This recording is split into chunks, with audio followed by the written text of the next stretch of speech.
The Battle of Stalingrad, a name synonymous with brutality, destruction, and the turning point of World War II.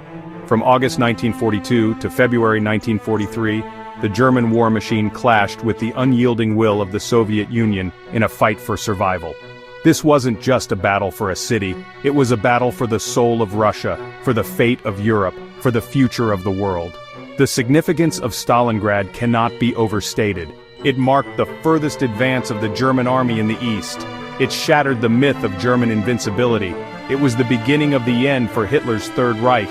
The blood-soaked streets of Stalingrad witnessed some of the most ferocious fighting in human history. Soldiers fought tooth and nail for every inch of ground, every building, every ruin. The battle raged not just on the streets, but also in the sewers, the factories, even the very air itself. The outcome of this epic clash would determine the course of the war and shape the world we live in today. Why Stalingrad? Why did this city on the Volga River become the focal point of such a titanic struggle? For both sides, the strategic importance of Stalingrad was undeniable. For Adolf Hitler, Stalingrad held immense symbolic value. Named after his arch-nemesis Joseph Stalin, capturing the city would be a propaganda coup of unimaginable proportions. It would be a blow to Soviet morale, a sign of German dominance, and a personal triumph for the Führer. Beyond symbolism, Stalingrad's location made it a vital strategic asset. The city controlled the Volga River, a crucial transportation route for oil and supplies flowing from the Caucasus region to the heart of the Soviet Union.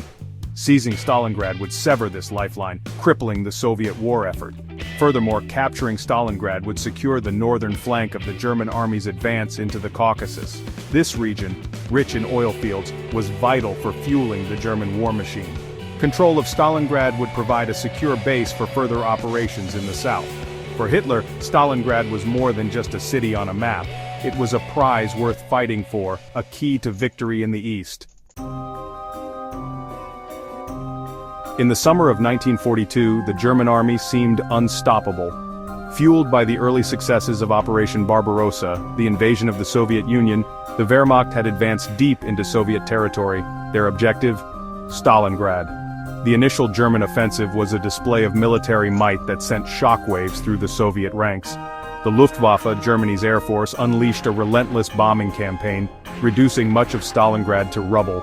Buildings crumbled, fires raged, and the city's defenders braced themselves for the onslaught. The German Sixth Army, led by General Friedrich Paulus, spearheaded the ground assault. They were a formidable force, hardened by years of war and equipped with some of the most advanced weaponry of the time. The Soviets, caught off guard by the ferocity of the German attack, were forced to retreat. However, the German advance was not without its challenges. The vast distances of the Eastern Front, coupled with logistical problems and stiffening Soviet resistance, began to take their toll. The German blitzkrieg, so effective in the early stages of the war, was beginning to falter. Section 4. Holding the line, the Soviet defense. As the Germans closed in on Stalingrad, the Soviet leadership knew the fate of their nation hung in the balance. Stalin issued Order Number 227, not one step back. Retreat was no longer an option. The defenders of Stalingrad would fight to the death. General Vasily Chuikov's 62nd Army was tasked with holding the city. They were outnumbered, outgunned, and facing a determined enemy. But they fought for their homeland, their families, their survival. The battle for Stalingrad became a brutal, close-quarters fight. Every street, every building, every room became a battleground. Snipers picked off soldiers from the rubble. Tanks dueled in the streets. Hand-to-hand combat raged in the ruins. The Soviets employed a strategy of hugging the enemy.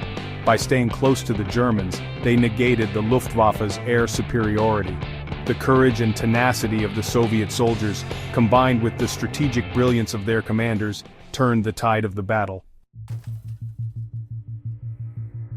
Section 5. Operation Uranus, turning the tide. While the German Sixth Army was bogged down in the ruins of Stalingrad, the Soviet High Command was planning a counteroffensive that would change the course of the war. Operation Uranus, named after the Greek god of the sky, was a bold and ambitious plan to encircle the German forces at Stalingrad. The Soviet planners, led by Generals Georgy Zhukov and Alexander Vasilevsky, recognized a critical weakness in the German deployment. The flanks of the Sixth Army were protected by weaker Romanian, Hungarian, and Italian units. These units were poorly equipped and lacked the fighting experience of their German counterparts. On November 19, 1942, Operation Uranus began. The Soviets unleashed a massive artillery bombardment on the German flanks, followed by a two-pronged attack. The Romanian Third Army, caught completely by surprise, crumbled under the Soviet onslaught. The German lines were breached. The Soviet pincers closed around the German Sixth Army, trapping over 250,000 soldiers within the Stalingrad pocket. The hunters had become the hunted. Section 6. Trapped in Stalingrad, the German encirclement. The encirclement of the German Sixth Army at Stalingrad was a disaster of epic proportions for Hitler. He refused to allow a breakout attempt, believing that the Luftwaffe could keep his troops supplied by air. This proved to be a fatal miscalculation. The Luftwaffe, already stretched thin by operations on other fronts, was unable to deliver the necessary supplies. The German soldiers, trapped in the freezing cold and under constant Soviet attack, began to starve. Field Marshal Erich von Manstein, one of Germany's most skilled commanders, attempted to relieve the trapped Sixth Army with Operation Winter Storm. However, his forces were too weak, and Hitler refused to allow Paulus to break out and link up with Manstein. The situation for the German soldiers in Stalingrad became desperate. Ammunition, food, and medical supplies dwindled. The winter tightened its icy grip.